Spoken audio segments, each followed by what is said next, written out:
Okey. Sambil kita lihat untuk kita lihat illustration tu, kita lihat juga sekaligus dengan database design error. Okey. Jadi of course database ni perlu direka bentuk dengan baik. Kalau tidak, dia akan menghadapi pelbagai masalah lah. Okey. Masalah ataupun kita panggil sebagai anomaly. Okey. Baik, ada tiga jenis anomaly. Satu ialah update anomaly, satu ialah insert anomaly, satu ialah delete anomaly. Okey, kita lihat kita lihat dia punya illustration dia. Okey. Okey. Anda bayangkan kita menyimpan ataupun organisasi ini menyimpan data berkenaan dengan jualan, ya. Dia menyimpan data berkenaan dengan jualan, iaitu katakan dia kutip data daripada invoice. Dan maklumat daripada invoice, semua maklumat daripada invoice tu disimpan di dalam satu jadual spreadsheet seperti ini. Dan dalam satu jadual ini dia kumpulkan semua maklumat lah, iaitu dia simpan maklumat sales invoice. Dalam sales invoice tersebut ada tarikh. Okey,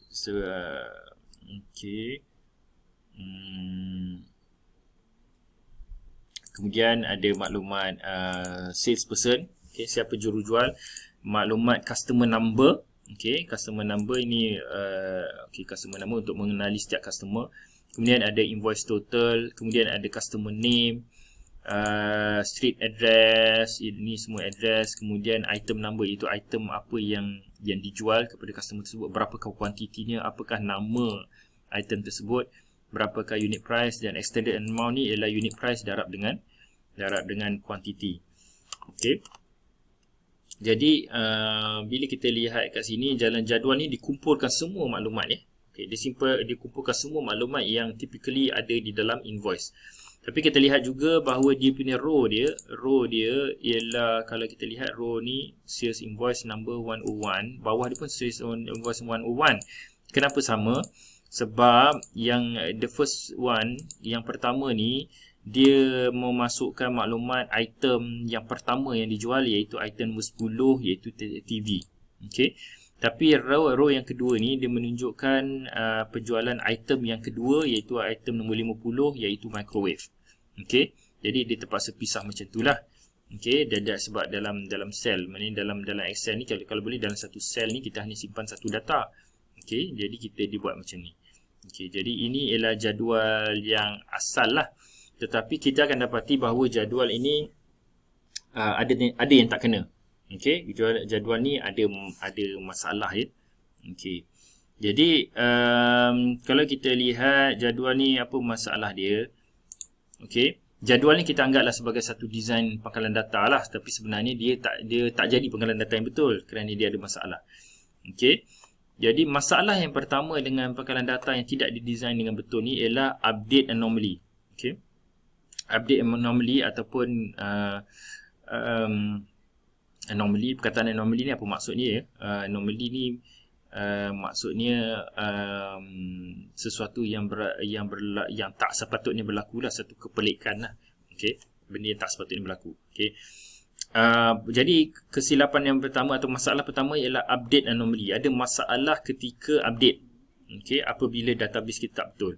Dia kata changes to existing data are not correctly recorded due to multiple records with the same data attributes. Changes to existing data are not correctly recorded due to multiple records with the same data attributes. Okey.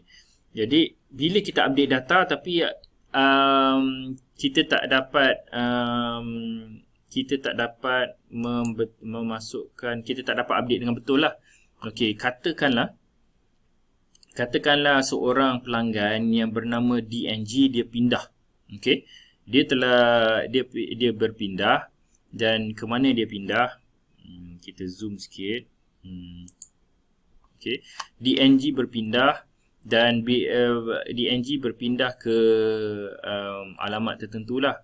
Jadi apa kita nak buat? Kalau kita nak update rekod berkenaan DNG, kita kena cari dalam jadual ni alamat DNG lah.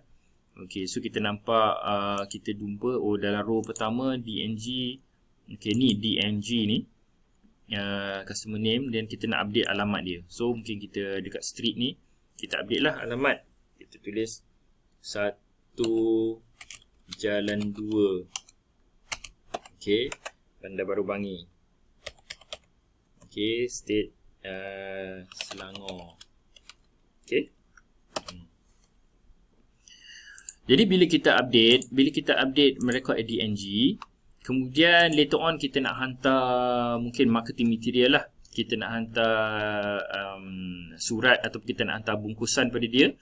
Sekarang kalau kita nak hantar bungkusan pada DNG, kalau kita lihat balik dalam jadual ni, apakah alamat dia? Okey, dan kita akan dapati bahawa DNG ni ada dua alamat lah. Satu nombor 1 Jalan 2, satu lagi 123 Lotus Lane Phoenix. Mana satu yang betul? Okey, apa yang telah berlaku ialah bila kita update satu kali, tetapi rekod yang lain dia update di satu rekod saja, tetapi rekod-rekod lain tidak diupdate. Okey, maknanya apa kita kena buat? Kalau kita update di satu tempat di sini, kita perlu update di sini. Kita perlu update di sini, mana-mana saja. Kalau ini baru jadual yang pendek. Kalau jadual ni panjang, kita kena update di semua tempat yang ada di DNG. Ini adalah satu kerja yang sangat tidak efisien. Okey, sangat menyusahkan. Okey. Jadi ini ialah satu masalah anomaly lah. Okey, ini satu anomaly yang kita hadapi ya. Okey. Kita lihat apa anomaly kedua. Okey. Anomaly kedua ialah insert anomaly ya. Okey, insert anomaly. Insert anomaly dia kata unable to add a record to the database. Okey, kita tak dapat memasukkan rekod ke dalam database. Sebelum tu kita undo dulu yang ni, perubahan kita buat ni. Okey, kita nak tambah rekod baru. Katakan kita ada customer yang barulah. Okey, kita ada potential customer. Katakan nama potential customer ni ialah Abu, kan? Kat mana kita nak masukkan potential customer? Ini ialah sales invoice punya column, bukan. Ini ialah date punya column, bukan. Sales person, bukan. Customer invoice tu bukan. Customer name. Okey, customer name. Kita nak masukkan customer name. Jadi, secara intuitif kita akan masukkan rekod baru di dalam ruang yang kosong lah. So, kita akan letak di bawah sini lah. Okey, kita rekodkan Abu. Kemudian kita masukkanlah alamat dia, kan. Abu ni nombor 2 Jalan 1. Bandar Baru Bangi. Okey. Tapi kalau kita lihat maklumat-maklumat lain kita tak isi dalam ni. Okey, maklumat lain tak diisi. Khususnya di dalam jadual ni dia punya pengenalan ataupun identiti kepada setiap rekod ni ialah dia punya sales invoice number. Tetapi oleh kerana si Abu ni, kita belum buat apa-apa jualan pada dia. Jadi kita tak boleh masukkan sales invoice number. Jadi bila kita nak search dalam rekod ni, kita tak boleh search lah. Okay, so update pun tak boleh. Kita nak update Abu ni tak boleh kerana jadual ni ialah jadual yang berasaskan sales. Tapi Abu tak buat sales, kita tak buat sales lagi kepada Abu. Jadi kita tak boleh rekod di sini. Okay, so yang ini pun tak boleh buat. Okay, ini pun satu masalah, iaitu ini dipanggil sebagai insert anomaly. Masalah yang ketiga ialah delete anomaly. Okay, delete anomaly. Removing a record also removes unintended data from the database. Okay, kita tengok contoh. Di delete anomaly dia mengatakan bahawa kalau kita delete satu rekod, kita akan delete data yang tak sepatut, yang bukan kita nak delete. Okay, katakan satu orang pelanggan ni, nama dia F. Roberts. F. Roberts dia kata tak pernah pun dia order barang pada 14 November ni. Okey, 14 November tak pernah order barang. Mungkin ada kesilapan telah berlaku. Jadi bila apa kita buat, mungkin kita akan delete lah rekod berkenaan dengan F. Roberts yang kita jumpa dalam jadual kita ni pada 14 November. Okey, kita ada buat jualan kepada F. Roberts dan ini menggunakan sales invoice number 105. Jadi kita pun delete lah semua rekod 105 ni. Okey, kita delete. Okey. Okay, delete nampak tak ada masalah. Kita memang boleh delete. Okay. Tapi kemudian kita punya manager kita akan kata apa kesilapan yang berlaku tadi. Kita pun kata somehow kita telah terbuat satu jualan kepada satu orang pelanggan. Tapi dia kata bukan kesilapan. Jadi kita pun telah delete rekod dia. Jadi bos kita pun, manager kita pun kata okey, kalau macam tu kita cubalah, walaupun kita tak berlaku jualan pada dia, tapi kita kena anggaplah dia sebagai potential customer. Maka kita cubalah pujuk dia supaya dia jual barang, dia beli barang daripada kita. Kita hantarlah marketing material, promotion dan sebagainya. Jadi bos kita pun minta kita untuk hubungi dia, minta kita hantar marketing brochure. Jadi sekarang kita nak hubungi balik orang yang bernama apa tadi? Kita dah delete. Siapa nama dia? Kita dah delete. Okey.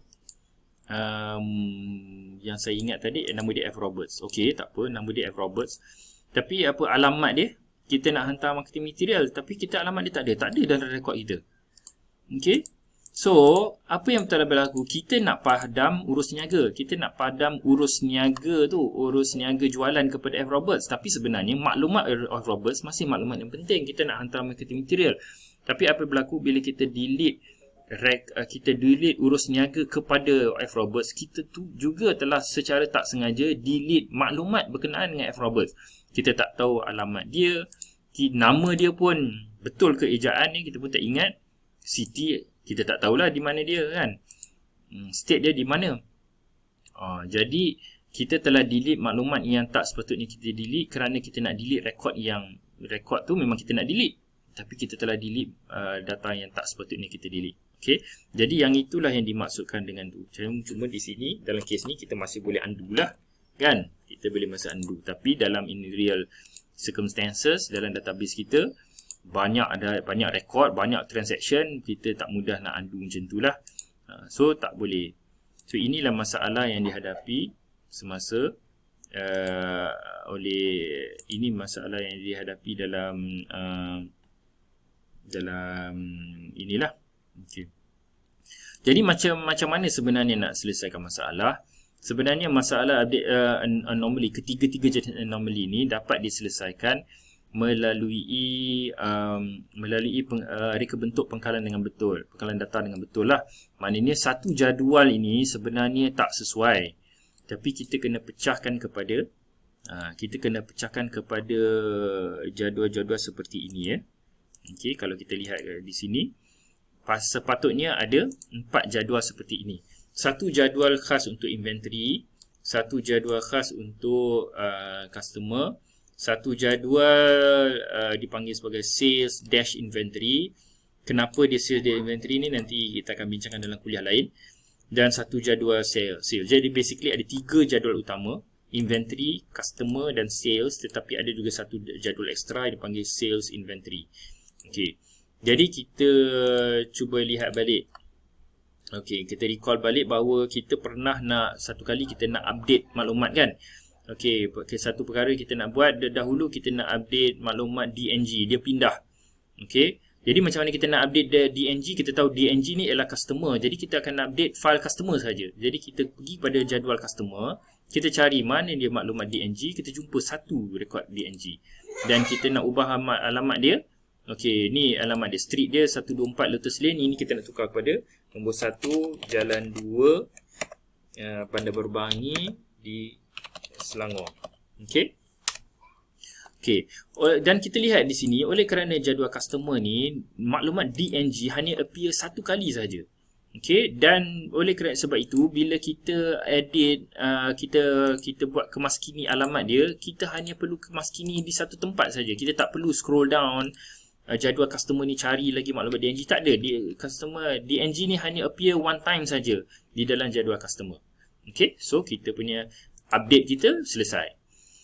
Perkara kedua yang kita nak buat ialah kita nak insert kan, kita nak cuba insert new customer. Okey, kita nak insert new customer macam mana? Oleh kerana dia adalah customer, kita masukkan di dalam jadual customer saja, iaitu orang yang bernama Abu. Okey. Jadi untuk kita masukkan maklumat abu, kita masukkanlah di dalam jadual customer, kita masukkan abu, dan abu ni duduk di nombor 2, jalan 1, Bandar Baru Bangi juga. Okey. Dan of course setiap jadual kita mesti ada identifier supaya kita tak lose dia punya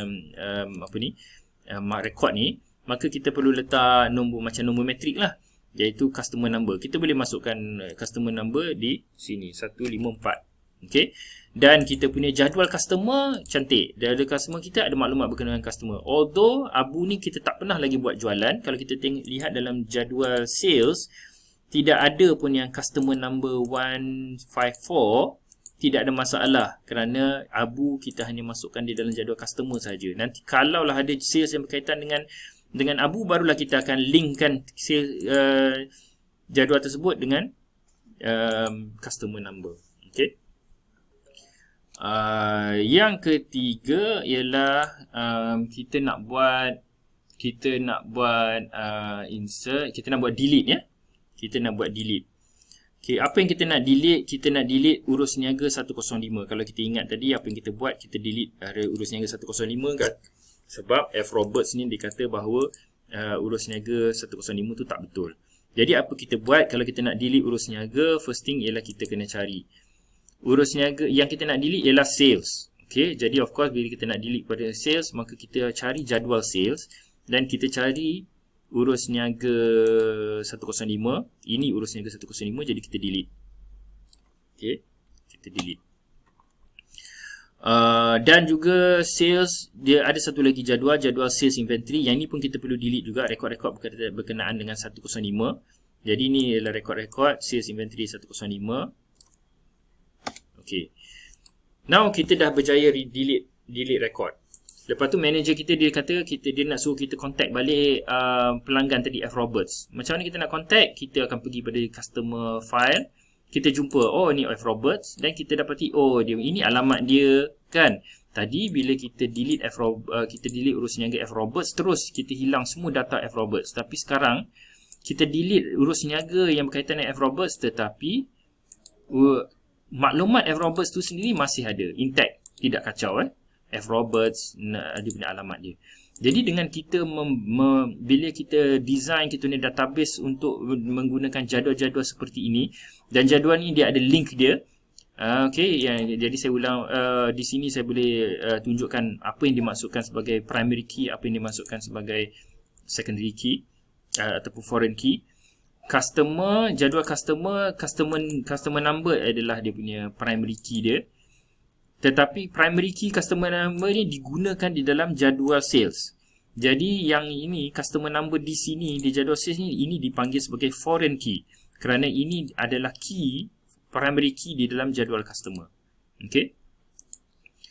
Itu yang dimaksudkan sebagai ini dimaksudkan sebagai foreign key. Sales invoice adalah primary key di dalam jadual sales, tetapi customer number adalah foreign key di dalam jadual sales. Okey. Jadi dengan kita mewujudkan pengkalan data yang betul, maka kita dapat mengelakkan masalah update anomaly.